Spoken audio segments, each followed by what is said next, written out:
I am a person that underwent open heart surgery because I had mitral valve regurgitation in 2021, and really also try to be an advocate for our community and really encourage um, our community to get screened and to learn about their heart health. I My diagnosis was a little bit unusual in that I had sarcoidosis, and my pulmonologist picked it up, and she was just doing a regular exam. And so I'm not sure how people are usually screened for this. Maybe you'll address this, but I'm very grateful because I live in a 4-story Victorian, and I could not make it up the stairs. So I feel great after having the surgery, and I'm happy to be here to share my experience. Wow. Well, I have, wow, we're to have you guys here. I have some stats, but I'm sure you know this better than I do, Dr. Pierre. Um, it seems like Black people are more likely to die of heart disease. Oh, right? Oh. Okay, they were. Black people are more likely to die of heart disease, more likely to get heart disease. Like, do you know, can you tell us a little bit about that? Yeah, thanks, Ricky. And so one of the ways I like to put this in context is that a colleague of mine from Yale, his name is Harlan Frumholtz, did a study about 3 years back now, where he looked at all the deaths across the United States for 20 years, basically from 2000 up until 2020, 2022. And he looked for excess deaths in the Black community versus the general population. Just asked, are there more Black people dying than there are in the general population? And not surprisingly, the answer is yes. There were more deaths in that period of time.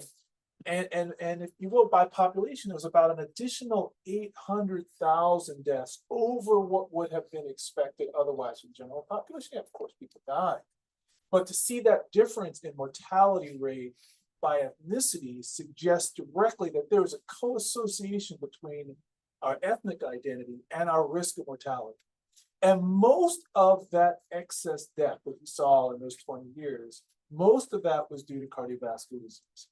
And that results in about 800,000 additional deaths in that period of time. Now, if you just think about for a second, if you step back and said, oh, here's a phenomenon where almost 1 million people are dying, there'd be all kinds of protests, people up in arms, what have you. And that's what constantly happens around health inequities in one domain, and that's just in cardiovascular disease, and in many other cancer, 0 to 5 mortality, and other areas as well.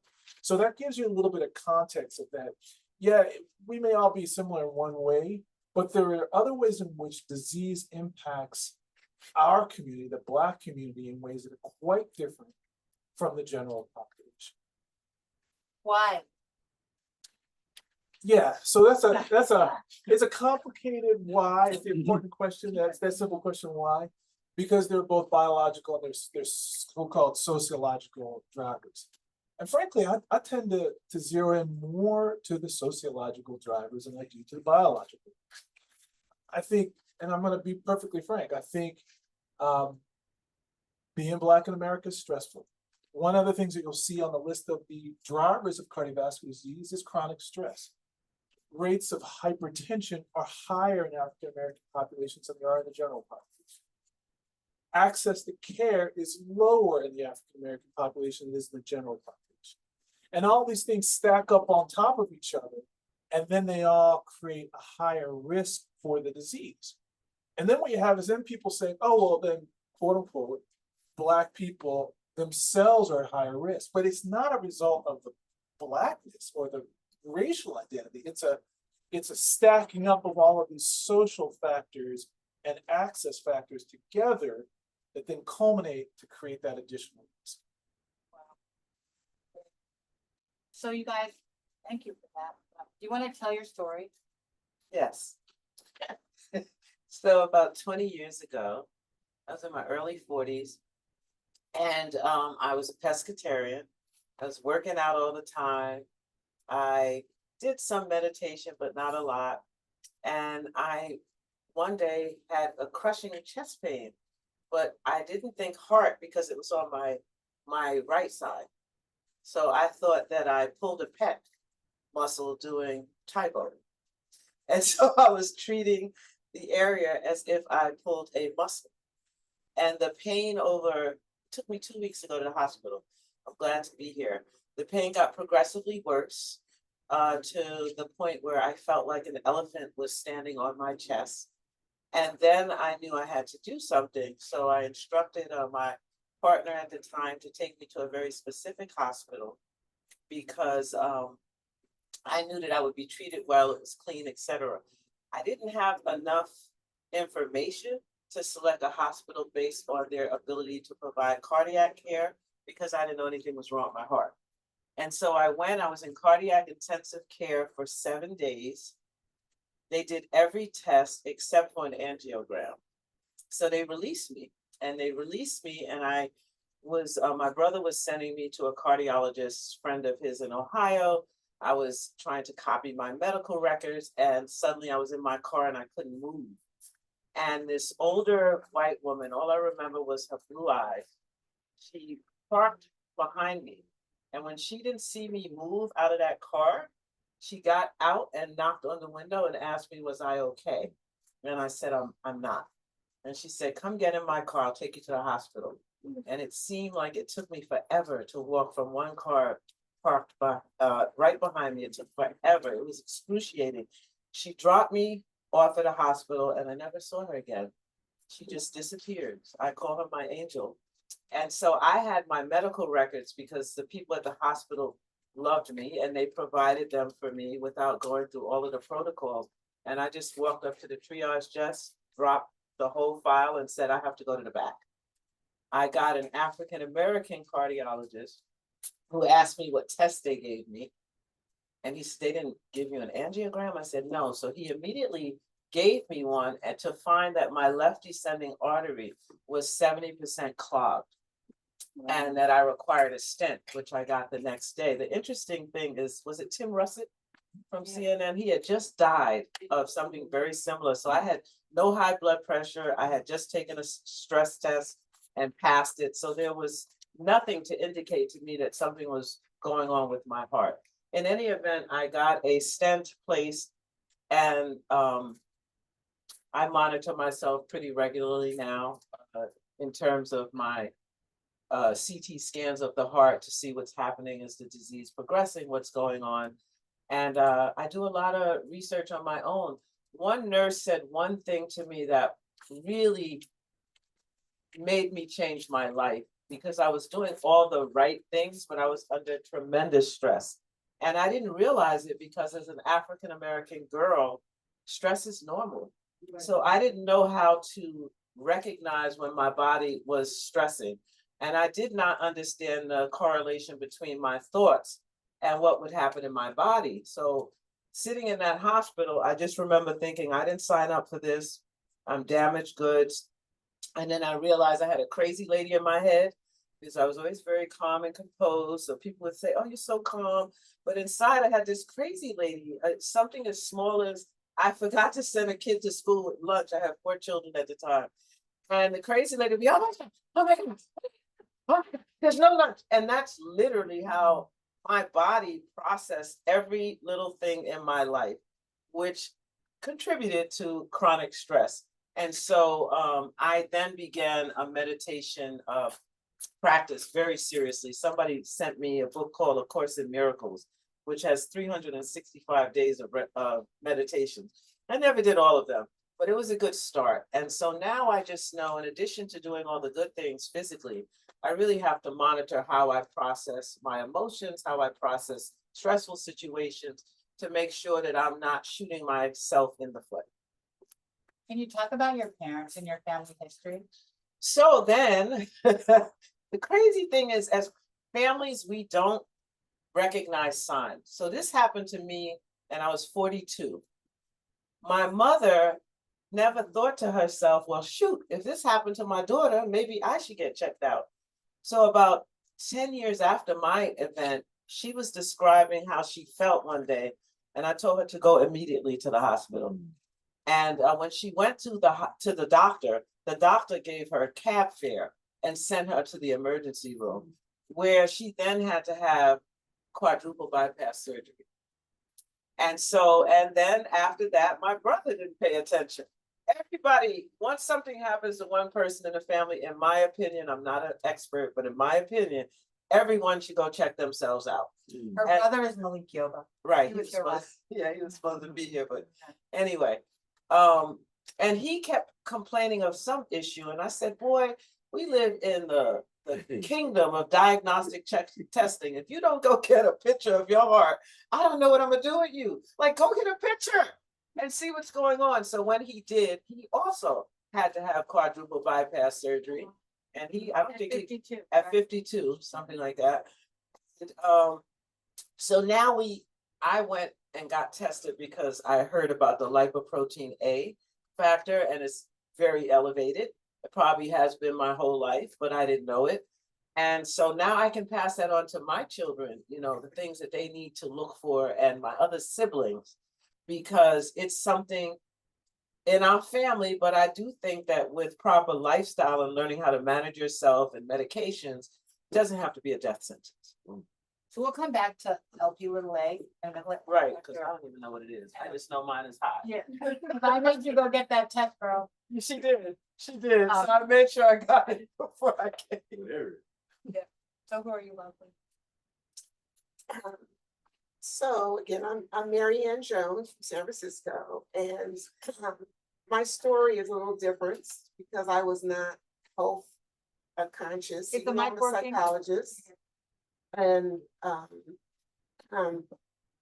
like Akosia, I always look to people to be very calm and stress free because I work in a mental health center. But internally, I think I, always had a lot going on.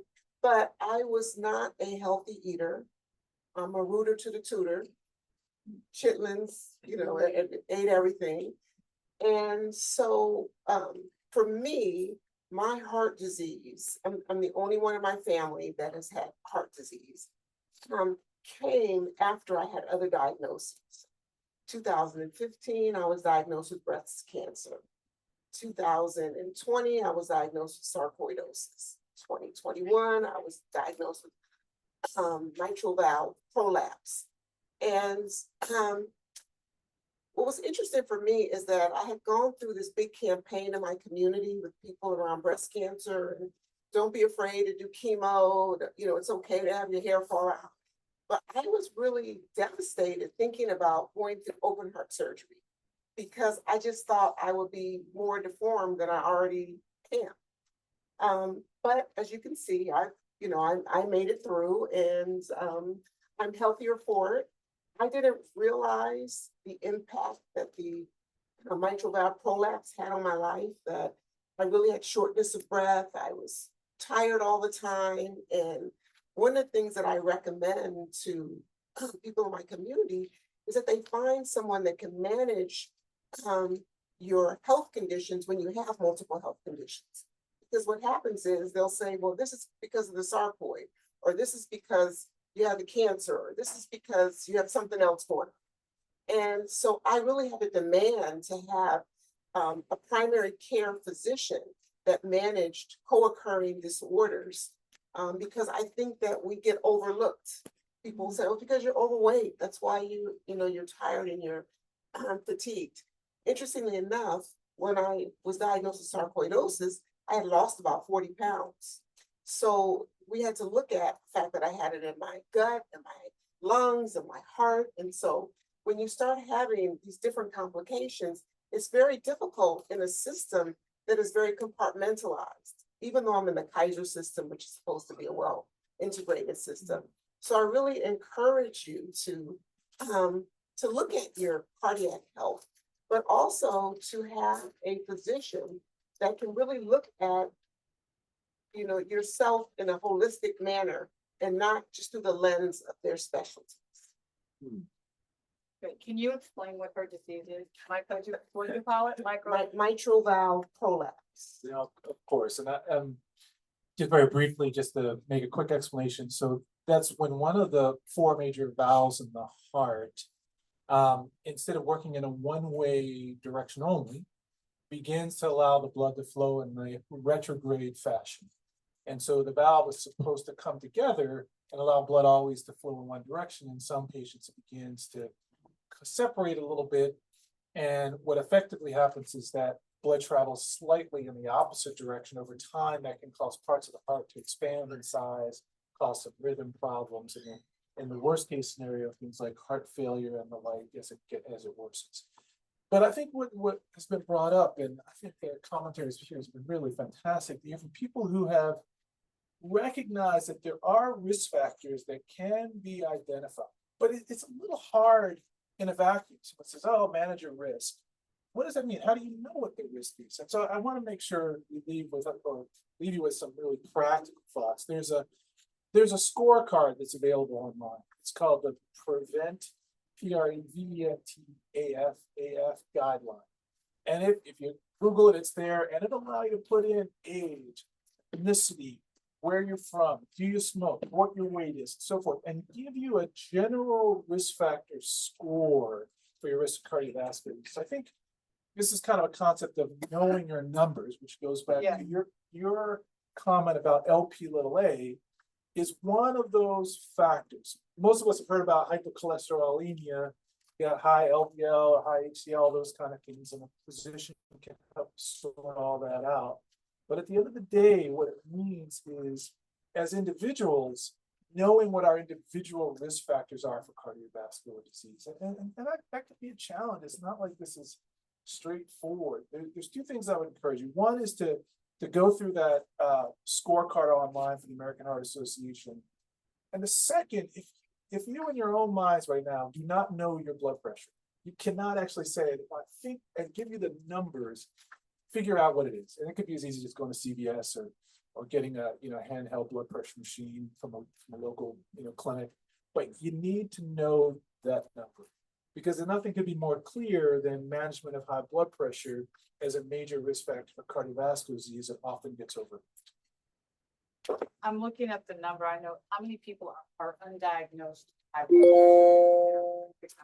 it's actually the majority of patients. It's more like 20% of patients who have high blood pressure are appropriately managed. And so we use that term uncontrolled hypertension, which is the majority of the patients. And it gets more and more uncontrolled over time. What I mean by that is that the recommendations have lowered. So it used to be if you had a blood pressure 120, 140, it was like, it's a little borderline, it'll be okay. Not any longer. That is a risk factor for a heart attack, stroke, congestive heart failure. So that if you will, the tightness of those guidelines have become tighter over time. So it's important. If you don't know the number, go figure it out.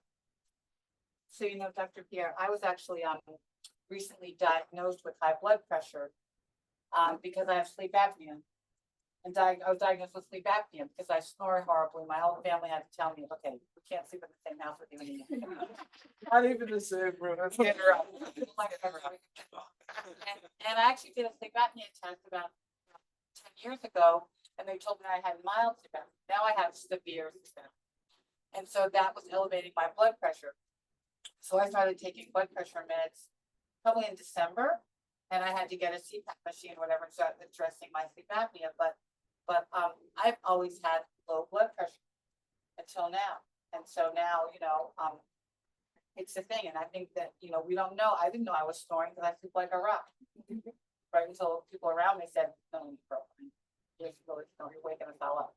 So I think even little things like that, you don't really know what's going on until you check it. I think the other numbers that we should know are A1C, right? Because that's a factor for heart disease too, diabetes, right? You want to explain what A1C is? I'm not a doctor.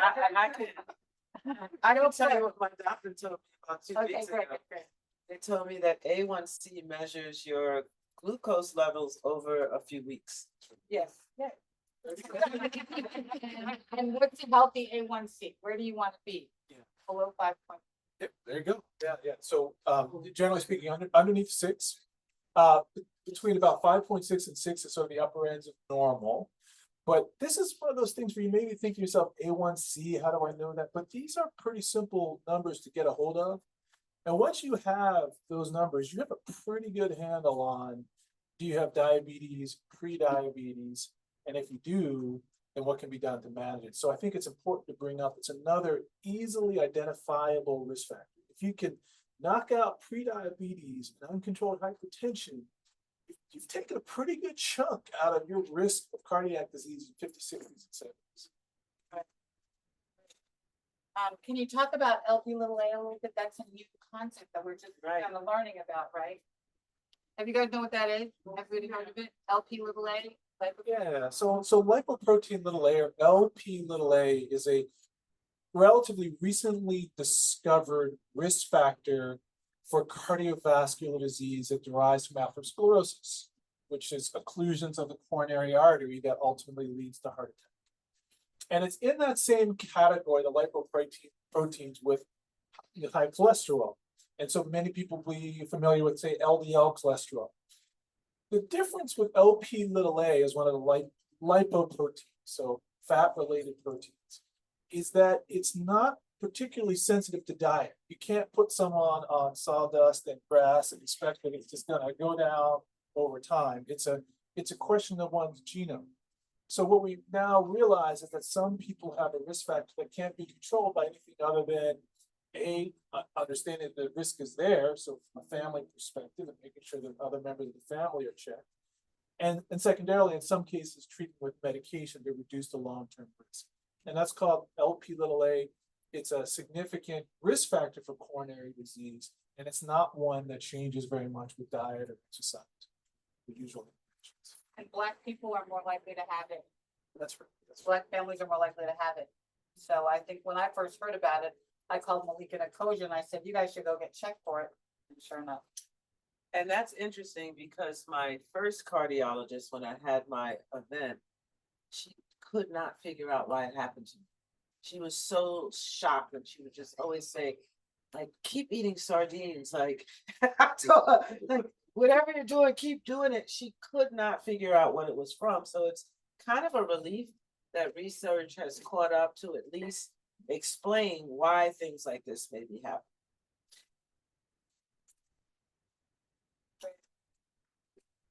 So we're here now, we have, this high risk.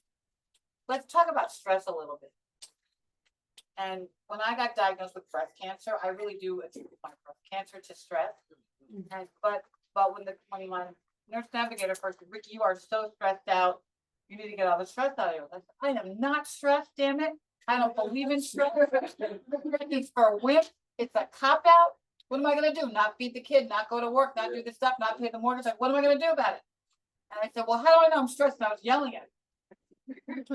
And she said, well, how many times a day do you either think or say the word asshole? I never said it out loud, but in my head, that was actually the name, the word I used to describe my husband of 30 years and my business partner of 10 years. Usually with some adjectives, maybe that begin with F. And I said it all day long. That was what I called them in my head, so now that's my stress filter. I mean, I still use that. So if I start to think or say the word asshole about anybody, see you, bye, I'm out. I love you from over there.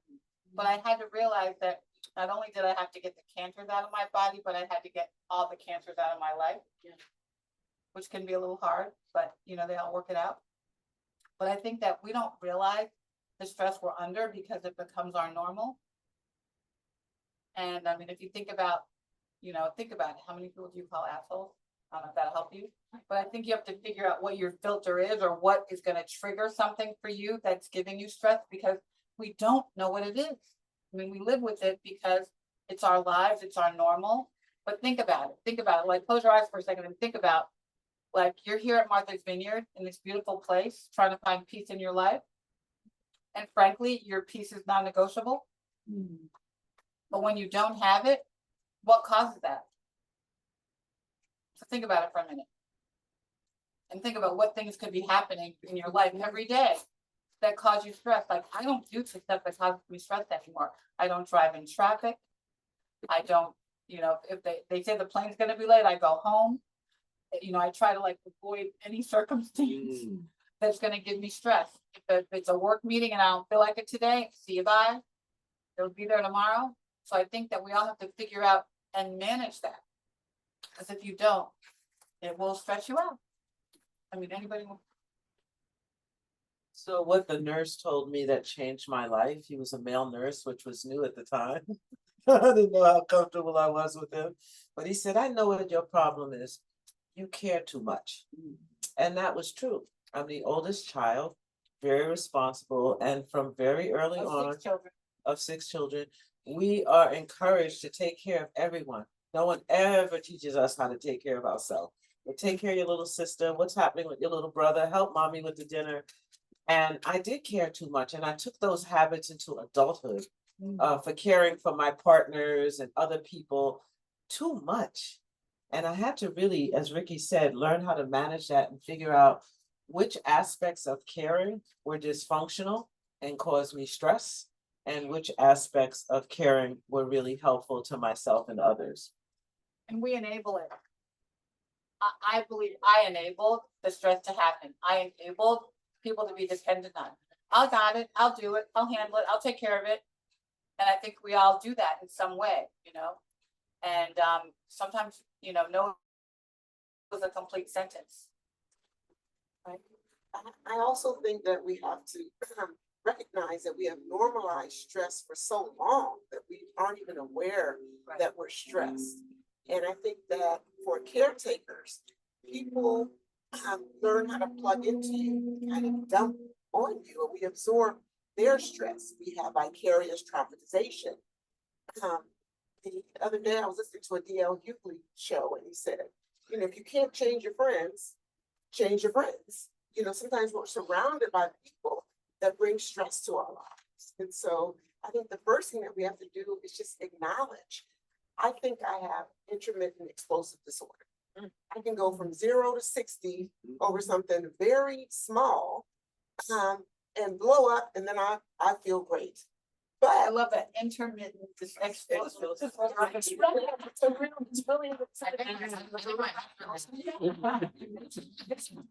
what happens is that your body, the adrenaline, you know, you go into the flight or fight state, and you are putting a lot of stress on yourself. And so I think just even becoming aware of what stress is in your life. I like the idea of the, you know, the F-bombs, the assholes, because I think so many of our thoughts are negative.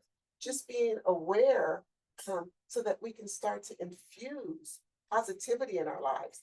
It doesn't necessarily change everything about the stress, but you have to be aware of it before you can start to change it.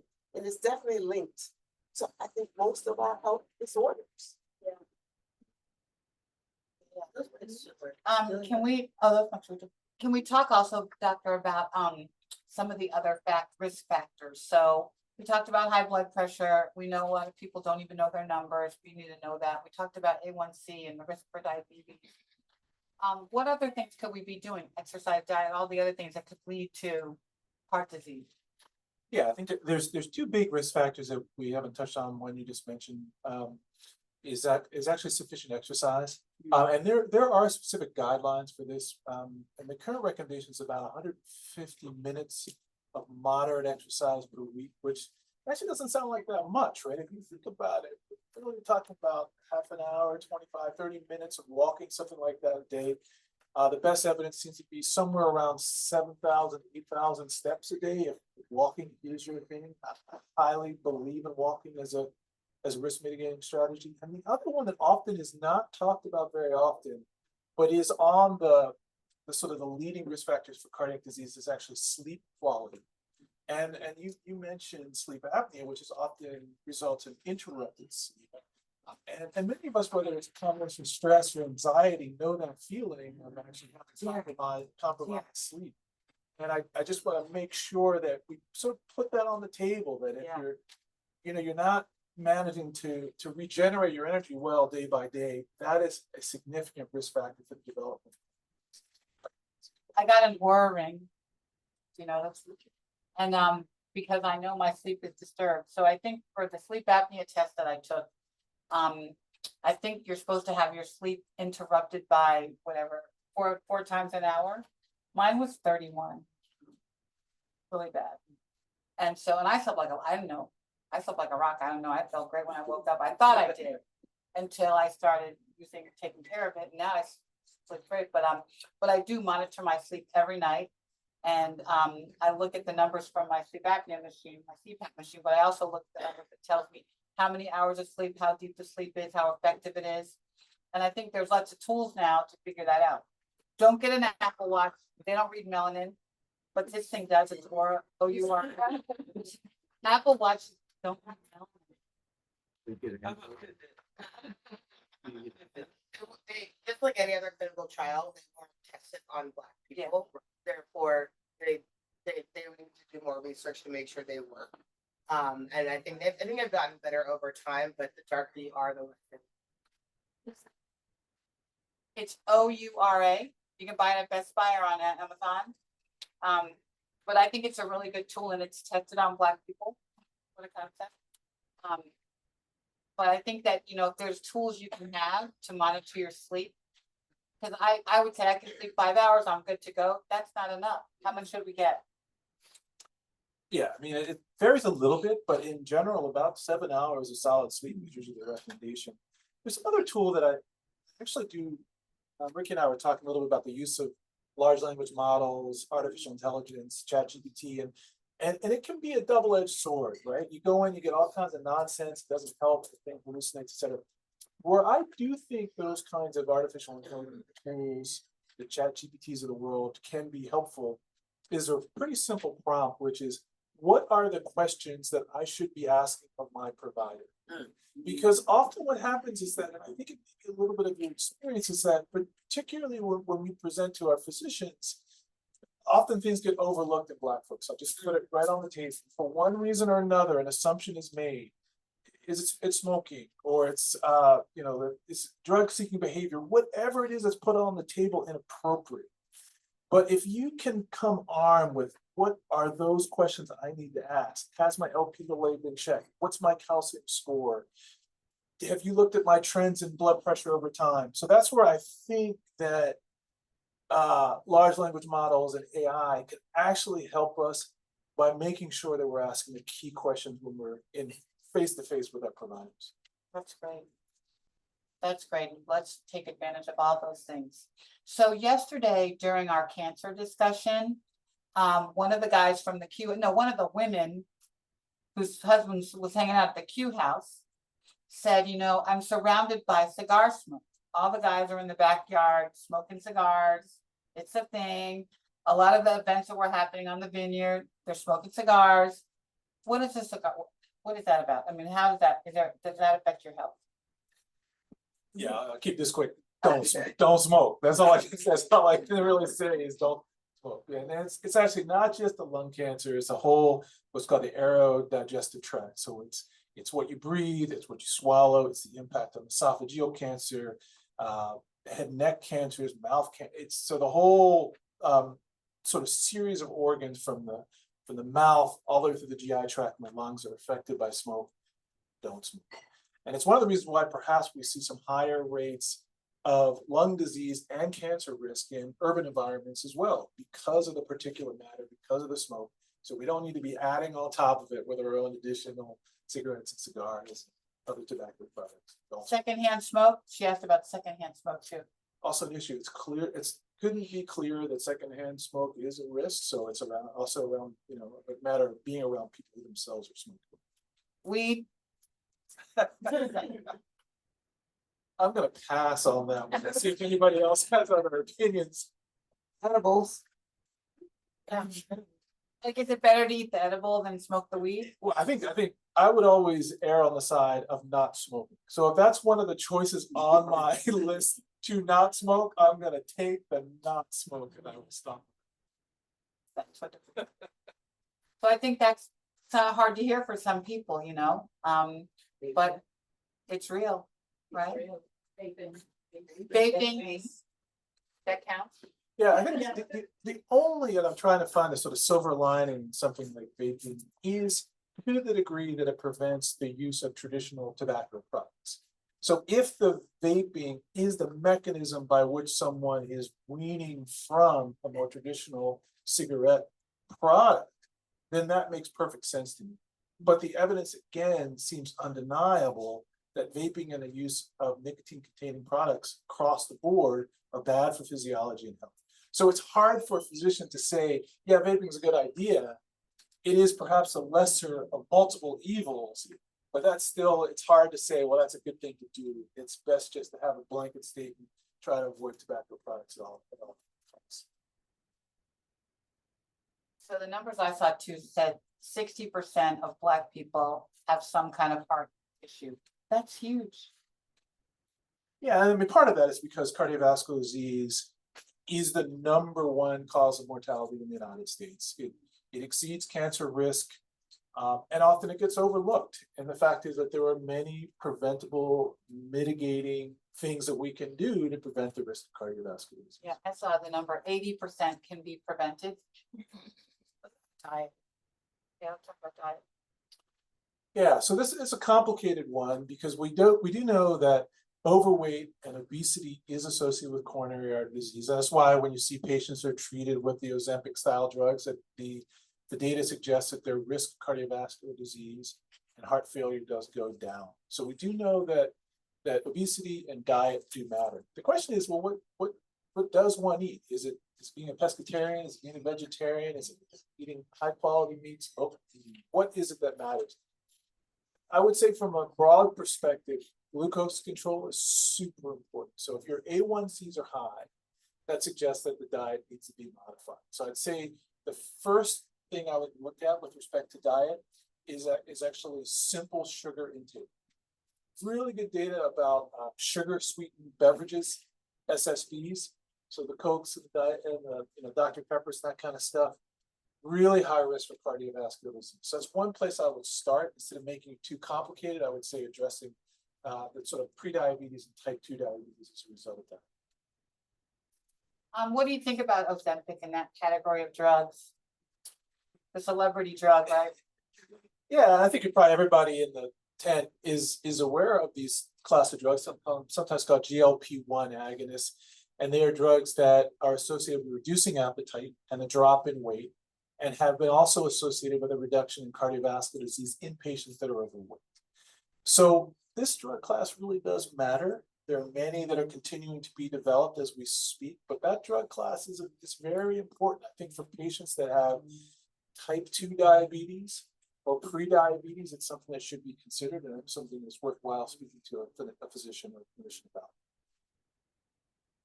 I just heard Trevor Noah talk about the food companies pivoting because they're losing lots of money because people aren't eating their snacks.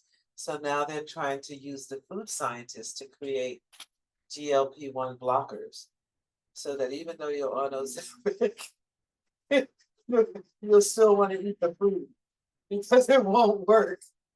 I think that's insane. That's just a thought. I just read that 2 days ago. Pretty crazy, right? So you work for this amazing company that's been our partner from day one. We're so grateful to Genentech for funding a lot of our work, even today, this house, and all the work that we're doing here on Martha's Vineyard. What do you think Genentech's sort of vision for the future is? And talk about how you guys are really focused on people of color and Black people, and you're doing all the right things. So Thanks for that. Yeah, this is not meant to be some advertising for the drug companies, right? yes, it is. But at the end of the day, I'll put this in very honest terms. We want to do business that is that's socially responsible. We want to recognize that it's not just a question of developing drugs and then flooding the market with drugs. It's a question of understanding how different populations have a different interaction with our drugs and making sure we have a detailed understanding. And if we don't, then why would anybody engage with the products that we make? If we don't understand the people that are using the drugs, their background, their risk factors, then I can't imagine anybody wanting to take the product. So part of what we've said at Genentech is that it's important for us to understand what are the barriers that are faced by all sorts of populations around. And that includes right here at home in the good US of A with African American patients, Hispanic patients, rural patients, what are the barriers that they face generally in healthcare? And we think our good business comes from understanding these issues. And so that's one of the reasons why we're here. This is one of the reasons why we support the Touch Black Network. We think it's critically important to understand the organizations that kind of get us closer to the patient so that we have some insight and aren't really just trying to make decisions on people's health from Switzerland or South San Francisco or anything else. That's great. You know, last night I was on Roland Martin's show and it was I guess Monday was breast cancer research day. I didn't even know that, but so he asked me to talk about research and he was talking really about what's going on with the government and how crazy it is. And my answer to him was, you know what? Even though NIH may be acting crazy, our pharma partners aren't. And I think that, you know, when I talk to, you know, your CEO, it's adorable and she's a woman, which is awesome. You know, what I hear is that, you know, you guys are in this business for the right reasons, doing the right thing. And that, you know, despite the fact that our government isn't supporting the research that we need to happen, you know, companies like Genentech, this is where your lifeblood. So you're not going to stop. Well put. We're grateful for that because it's so, you know, these guys, they have to make drugs. They have to do the science, they have to do the research. And we now know so many things that are affecting Black people that aren't affecting white people. You know, we now know that triple negative breast cancer, which is what I had, the cells look different for Black women versus white women. And so we need to be in the clinical trials. And I think even for the Lp(a) drugs that were being developed, we need to be in those trials. So get tested for that. And if there's a way for you to be in a clinical trial, you know, we need to do that. For breast cancer, only 3% of the clinical trials include Black women. And I mean, 3% participation of Black women in breast cancer trials, it's not enough. We need to be able to develop drugs for our Black bodies. And so if you can participate in a trial, I encourage you to do that because it's going to be good for you. It's going to be better for you. And I think a lot of people are afraid because I think I don't want to be a guinea pig. I don't want to get the sugar pill. They're Tuskegee. And none of that stuff is true. You're going to get a standard of care product and maybe something even better. And I think the way Dr. Keith describes the clinical trials, you have the ice cream, the chocolate syrup, the whipped cream, right? In the regular drug. With the clinical trial, you have the ice cream, the chocolate syrup, the whipped cream, and the cherry on top. If you think about it that way, it's really an opportunity to get the best care you can. Do you guys have any questions? You're awfully quiet. You have questions? Yeah.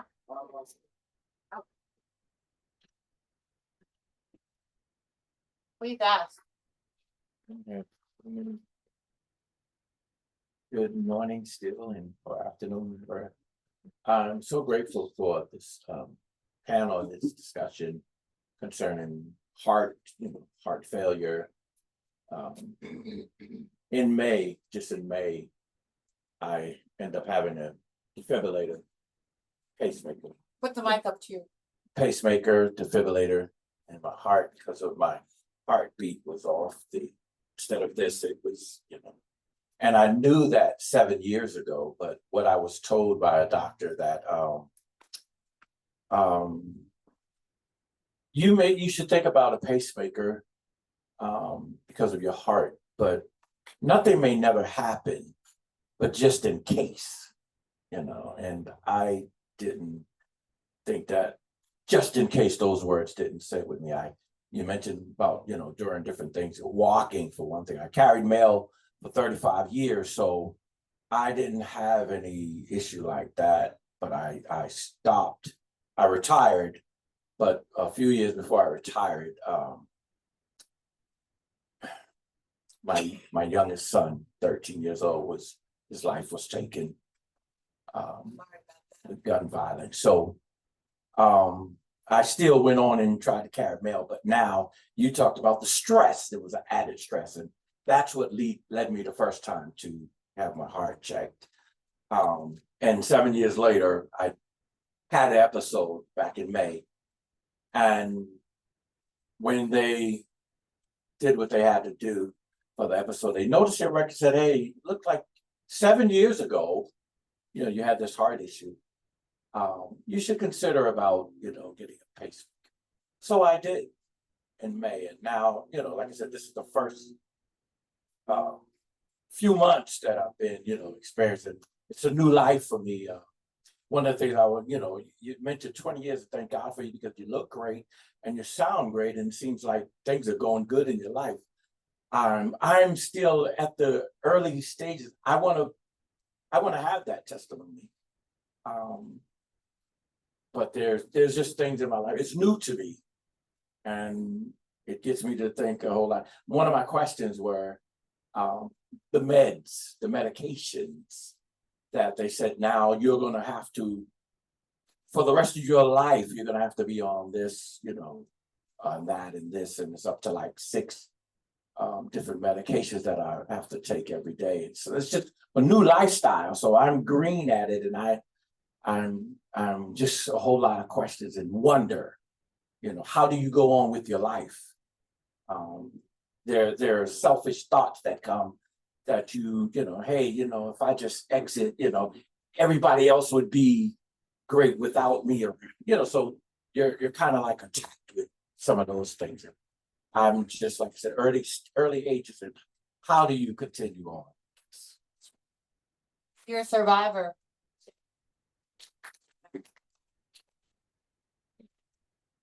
Working towards being a driver.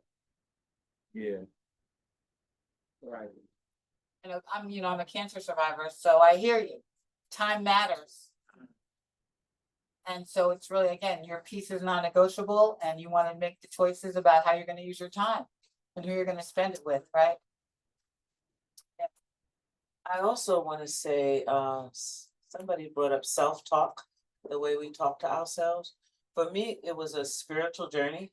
I felt I had a lot of the other pieces in place, but I had to understand where my true support came from. And I had to change the way I thought about myself. Because in the beginning, I was very young, and I thought I was damaged and I would never be the same. And that was a conversation that I had to edit and revise in my head to a more life-affirming conversations. So I essentially had to reprogram myself, because a lot of the thoughts we think aren't even ours. They were planted there long ago by parents or teachers. So I had to go through a process of reprogramming myself mentally, and then grounded in my spiritual practices.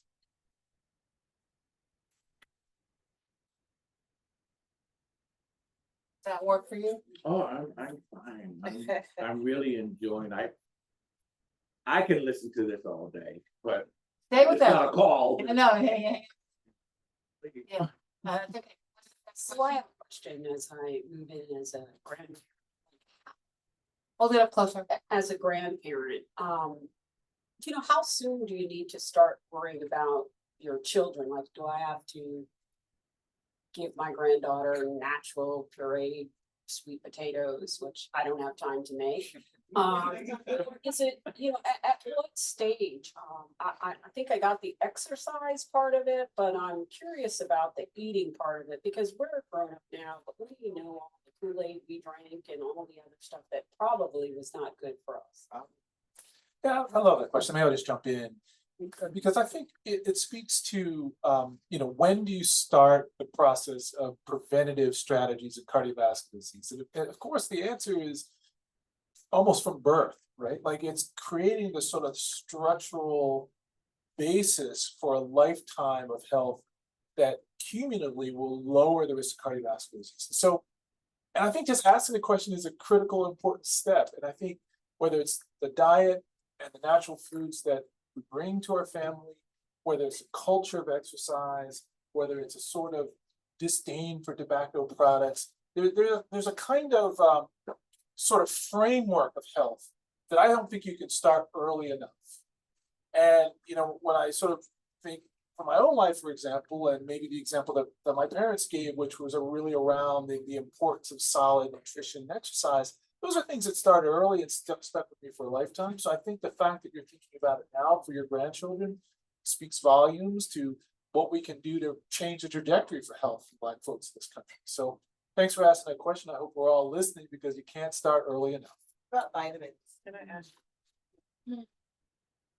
So I read something a while ago that the average teenager now has the cardiovascular health of a like the 35 or 40-year-old. And I work with young people and I noticed they don't move. Gym is now optional, not necessarily. We did gym every day. They may do gym once. And they eat, everything they eat has a barcode. Every single thing that they put in their mouth has a barcode, which means it comes with a lot of stuff that you don't necessarily need. So I think at this point, early is good. I know my father started me in a very healthy lifestyle, which is probably why I can eat the way I eat now. Because he was one of the first health food people back in the 70s, 60s and 70s.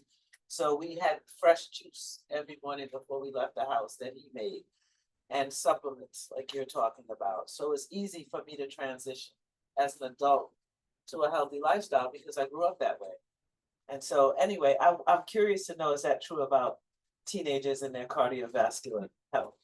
Yeah, well, the one thing that's definitely true is that the obesity rates in this country in the young are astronomically high. And we think it's part because of diet, but that doesn't fully explain the risk. This issue of supplements, I think, is a touchy one because, you know, we are awash in a social media influencer related environment in which you cannot, you know, go on to Instagram, Facebook, whatever, without somebody trying to sell you the most recent kind of snake oil to reduce some kind of a risk. And so I do think it's hard to sort of separate what is real from what is just some sort of marketing ploy at this point. With respect to supplements, I really believe that the best sources of nutrients, the best sources of the vitamins is actually the natural whole foods. So this sort of idea of, you know, eating mostly plants, not too much, kind of a sort of a very straightforward approach with highly color-rich diet that's largely plant-based is pretty much the essence of a nutritious, you know, sort of foundation for a nutritious diet without overcomplicating it. Because I do think this idea of chasing after supplementation is what you do in the absence of a sufficient kind of nutritional base. What about vitamin D? We've heard a lot about vitamin D and Black people having the deficiency and the whole COVID thing.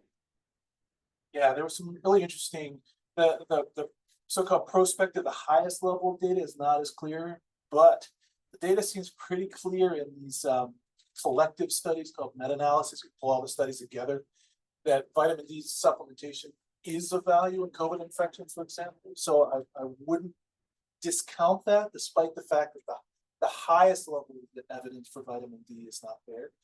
That said, vitamin D is something that can be tested for as well. So if you have a naturopathic physician or a primary care physician who is well versed in nutrition, that's something that can be tested for in terms of deficiency. I don't think doctors really talk about nutrition very well. You know what I mean? I think and you know, I love mac and cheese and chocolate ice cream and all the things too, but I think we just have to figure out how to do it in moderation, you know, eat the stuff that you want, but y'all know what to eat or what not to eat. I like to think, Mike, I do a lot of things with young Black women, and so I like to think about how to see all the colors on your plate.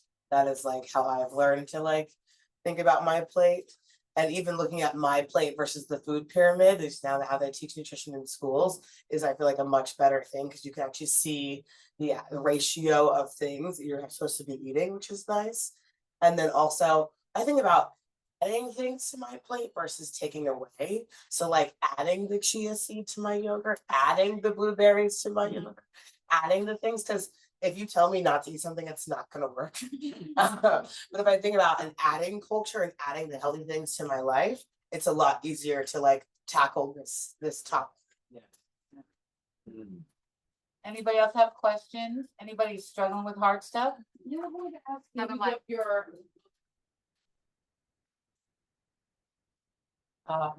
Thank you for the valuable information. If there's anything additional that you would add from the perspective of a medical professional or a caring loved one for our folks who are resistant to medical care and have heart issues. Go for it. Yeah, I appreciate the question. I think one of my colleagues, her name is, I highly recommend her book. Her name is Glenda Newell Harris, and she wrote a book She's awesome. about health equity and health disparities. It's a small paperback book. It's inexpensive. I think there's a PDF available online, but it's a fantastic book about how to advocate for yourself in a healthcare system. And I talked to Glenda a couple times about this, and there's sort of three elements. One is being able to clearly communicate with healthcare systems. The other is have an adequate advocacy, so someone that can actually fight for you in a healthcare system. And then the last is, how do you sort of navigate a complicated healthcare system? So what I would say in response to that, what are the things that sometimes get left out of the discussion is, as I mentioned this before, knowing the core questions to ask when you go into the office. You're not going in as a blank slate. So if you go in with a pacemaker that's been proposed, well, what are the options to a pacemaker? What's the upside and the downside? What's the procedural risk, the long-term risk, the thrombotic complications? So those things you can figure out going in. So I think that ability to communicate, self-advocate, and navigate a healthcare system are the things that often get a little bit left out of these discussions, because that allows you to be sort of in partnership with the healthcare system to make sure you're lowering the risk. We tell everybody, never go to the doctor alone. You know, bring somebody with you. And I know that there's data that shows that if you have someone with you in the office, your appointment will be longer. I mean, the average appointment is 15 minutes, but if somebody's there with you, they tend to give you more time. We have a lot of resources for cancer on kind of what questions to ask your doctor.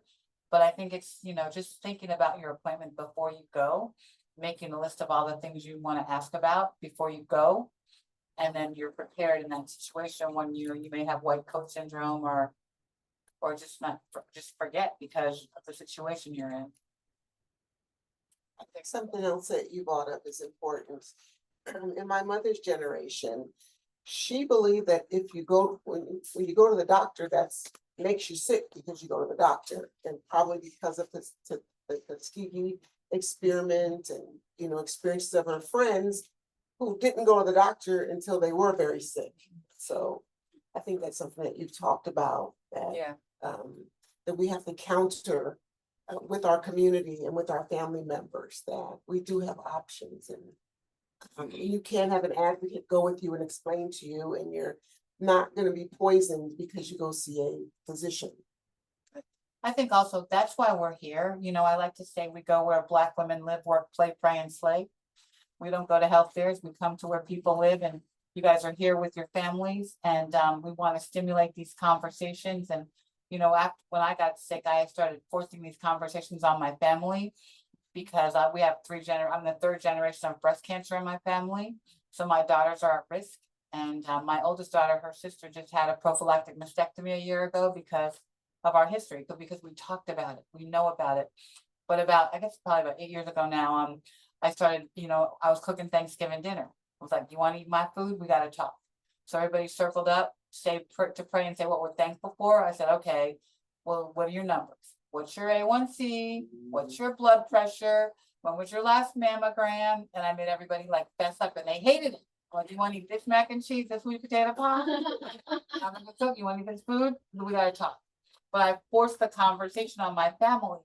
And I got finally my stepdad to say, oh, well, maybe I don't have pre-diabetes. I have real diabetes. And maybe my stepsister's like, well, we're smoking too much. Like, so but you're here with your family. It's generational. You're here with your mamas, your kids, your grandparents, your grandkids. So talk about it at the kitchen table. Talk about it on the beach. Talk about it here, come back to our tent. But I mean, this is where we have these conversations. Talk about it at your family reunions and force these conversations, because we are not talking about it until we are in a crisis. I have a great tool for that moment when this topic might be taboo in your household, right? Because that is very cultural. I grew up in the South, that is very regional as well. So it's in the bags you're going to take with you when you leave. It's called How to Unlock Your Her Story, because of course in Boo Board, everything's a her story. But it talks about not just breast cancer, but the risks that are for breast cancer. So we talk about diabetes, hypertension, colon, prostate, all these things that are make us at risk for other large issues, things that are happening in our Black families. And so, yeah, I encourage you guys to like take these moments with your families. For example, I had Sierra and the Bexa Equity Alliance come to my wedding and screen my family there. And it was like, while we're all together, why not just get your breast screened? Right, so think about the ways that you when you guys are together, whether it be Thanksgiving, a family wedding, a vacation on the vineyard, whatever it may be, and how you can incorporate health into those moments. How many men here know your PSA? Good, that's awesome, that's awesome, that's awesome. We want that to be under 4, but we need to be checking that, like the fact that Joe Biden has metastatic prostate cancer is ridiculous. How did they do that? How did the president not get his PSA tested for 10 years or whatever, right? That's crazy, but that's happening in our Black people's houses every day, right? And so we have to like, take that knowledge and, know these numbers, figure that out, go to the doctor, get checked. And you guys have good insurance. Go ahead. Yeah, I was just saying, the only reason why I know now, because it took a situation in my life. A crisis. A crisis. It took a crisis for me to go and have everything checked out. Like I said, I carried mail. And I was always saying that, you know what, I'm too busy. I got to get this mail out. And, people are depending on me when I retired. I don't have nothing else to do but get checked. I don't have that excuse anymore. Well, don't let that be an excuse, Yeah, and I mean, I think even Malik, when Malik got sick, he said, I work out every day. Yeah. He's the one who got me, he took me to Soul Cycle for the first time. And but he worked out every day. I eat well. I'm not like my parents. I have a different lifestyle. And he wrote it off for a month or so before he actually went to get checked and had to have surgical bypass. Because we all think we're doing okay because we don't feel anything. And then all of a sudden we're like, we have cancer. So, I mean, when I got diagnosed, it was really my doctor found it at an annual checkup. Had I not gone that day, and actually I had my checkup probably 2 months late. Had I gone at the regular time, I'd be dead. So it's serious shit, you guys. Know your bodies, know your normal, know your numbers, and take care of your families. Be the CEO of your own health. Yeah. I always heard the song about, I'm moving up my A1C, the Jardian, but it was more than a song. I end up like, I know my A1C and Good. which I didn't know, I just thought it was a song. But that advertising worked. Yeah. They spent a lot of money on that to get you to sing that song. Okay, anything you guys want? Oh, go ahead, Karen. Yeah, it's actually, believe it or not, that question changed last week. So there are a new set of guidelines that were just released. So the number that most people know is 120/80. That's the classic. That's the top end of normal. So 130 and above, so 130/80, anything above that is considered hypertension at this point, which is a lot of folks. It's a lot of folk. They try to tell me I have. Yeah. I've always had 125/30. Yeah. And I went to a doctor's office in 2040, but I know. Yep. But I never. Get your meds, girl. Get your meds. Or something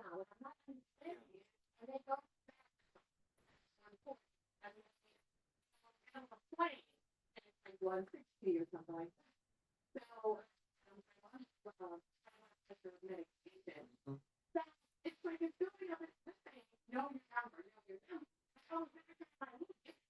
number. Yeah, no, it's a good point because you go to different places, different machines, you can get different numbers, different times. That's true. That said, if you're having persistent findings of elevated blood pressure, it is the wrong answer to come up with an excuse for why it is. Say, oh, well, it's because it's white Because I'm on coat the plane. hypertension, or because I'm stressed this week, or my football team lost last week, whatever it is. People tend to come up with an explanatory rationale for elevated hypertension. And I think it happens more frankly in African-American patients than it does in others. So the problem gets the can gets kicked down the road a little bit. So what I'm trying to stress here is that when you have persistent values of elevated hypertension, it should be recognized as such and treated aggressively. Because it's, the evidence is pretty clear, when you do lower blood pressure into the normal range, it lowers a long-term risk of coronary and cardiovascular disease, broadly speaking. So I get your point that there is some fluctuation in blood pressure, but when you start having persistent elevated levels, that is to be treated and not explained away as some kind of a phenomenon that's given. And that's what I did. So I'm on a medication and I'm kind of taking it regularly, like I know I'm supposed to. If I get off of a plane, is it supposed to then still be constant, like lower than 120/80, or is it expected that it could be higher because of the environment that I'm in? If I've eaten, I don't know, something with maybe extra salt in it. I guess I'm really trying to get an understanding of how to manage this, right? Because like a lobster roll is gonna take it higher, right? So that I'm starting to understand. Yeah, no, But can you talk a little bit? no, about it's a great point, because your dietary choices will interact with the treatments as well. So you're absolutely right. It's not a cure-all with just the pills alone. I guess what I'm trying to stress though is that there's a tendency to sort of overlook elevated values, and they shouldn't be overlooked. But I do get your point. There is some variation. And the last thing I would say is, if you've been treated often with a primary care physician and still have persistent hypertension, you are getting tested here or there and still showing hypertensive values, that's when it's reasonable to start asking about seeing a specialist, someone who themselves is dedicated to addressing cardiovascular risk. And this specialty of preventive cardiology is actually somewhat new. You would have thought that was all cardiologists did, but cardiologists for so many years have been, sort of steeped in the treatment and putting in stents and nuclear cardiology. So the idea of really understanding these risk factors and treating them is a relatively new profession inside of cardiology. So it could be that if you're having those questions, to make sure you get referred to someone whose specialty is the prevention of cardiovascular disease. Does that help you? And how do you find out, how do you find a specialist like that? Yeah, so their label is preventive cardiologist. Thank you. It's great. So I guess we're gonna wrap. Oh, yeah, well, go ahead. I've been on blood pressure medication since probably like the late 90s, and that was due to taking fat burning products over the counter. And I don't get colds very often, but going to my mother's house in 2012, I took some medication to get rid of my colds. And when I got home that evening, my heart was palpitating. Oh, the mic up? And it was Sudafed. Yeah. So I took my blood pressure, it was elevated, went to bed, prayed, got up the next morning, it was still elevated, but not as high. Then at around a couple hours later, it was normal. I started to go about my business as a lot of men do and not pay attention to things that are happening to their body that are different. But I called my doctor and went in, they gave me a Holter monitor. Couple weeks later, a ultrasound and other tests. And so on February 13th of 2013, they said that they read me all these results, and I had to have open heart surgery. And they said I had an enlarged aorta. It was 6 centimeters, should have been 4. And they said that my blood was regurgitating, going backwards. And so I had my surgery on March 28th of 13, and here I am here. So. All right, you're a survivor. That's awesome. But you took the signals. You felt the signs of it, and Well, that's what we have to do. what we don't do, especially men, is go to the hospital, and if something happens, they feel a little bit better later on, and then they go on about their business. And what we need to do is look at the check engine light on our bodies, Right, That's right. and at least get it checked out. right. I love that, the check engine light, because you know what? We all have things, and when you look at the risk factors for all the cancers, a lot of the cancers will say back pain, fatigue, you know, a lot of the symptoms, even for heart disease, are all the same. And we ignore those things because it becomes our normal. You know, I'm gonna take a nap at 3 o'clock, or I'm gonna like, you know, or I know I'm gonna get tired by this day, or I didn't sleep enough last night. But to your point, we give an excuse for how we feel instead of seeing that as a signal of something. And you really have to know your body to know what those signals are and recognize them and say, something may be wrong with me, something may be not happening here, or something maybe, you know, I need to check it out. So your body is telling you, your body's telling you what you need to know, you know, and high blood pressure, you're not gonna feel anything necessarily until it's way too high, until you stroke out, right? So try to be aware of it and know your numbers and take care of yourselves. Right? Yeah. We done? We done? Are you guys Awesome. good? Thank you. We're another round of applause for our panelists here. Thank you guys so much. That was really informative. I really enjoyed this conversation personally, so thank you for that. Before everybody goes, we do have a couple of things. Well, one, We have a survey. Can you fill out our survey before you leave? we have a survey. We have a paper copy, we have a QR code copy. We also have a lot more programming this week. Tomorrow we are doing a health policy panel at 11. On Friday, we're gonna do like a, if this topic was not covered panel. To kind of catch all for the 2 weeks we've been here. We have a movie screening and a touch talent show and the first annual booby trap party. So get excited for that if you want to come join after the fireworks. We're also only doing breast cancer screening for today and tomorrow. So if you want to get your boobs scanned, please do so. It's an amazing way to really get started on your breast health. Please. We want to thank all of our sponsors. We want to first and foremost thank Genentech. They're the first people to give us money to be here this year. So that's a really big deal. We were able to like really kick this off with that. And then we also, it helped us get out everybody else, which includes Novartis, AstraZeneca, Daiichi Sankyo, Pfizer, Merck, AARP, Gilead, Exact Sciences, and Eisai. So take a picture with our amazing step and repeat if you'd like. But also scan this QR code. It takes you to our survey. If you did not sign in, there's a sign up sheet back there as well. If you'd like to donate to Touch and get a scarf or a t-shirt or a fan, because you are gonna go, you know, do the fan dance later, please do that as well. And thank you to our panelists one more time. And we've been talking about. Oh, yes, we are filming our web series, The Doctor is In tonight, 6 o'clock. If you want to come and join, everything is being aired on blackdoctor.org. So we are reaching many more people than just in this tent, which is amazing. But yeah, so thank you guys all for coming.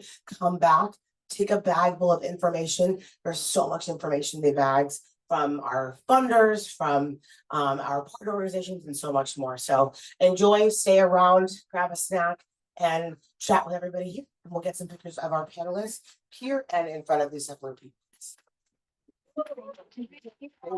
What is your primary contact? My cards are on the table, Our cards are on the table. Yeah, yeah. and I need yours to put it down. Thanks, Black Doctor. We'll be back tonight for The Doctor is In at 6 p.m. Eastern. See you then for more content.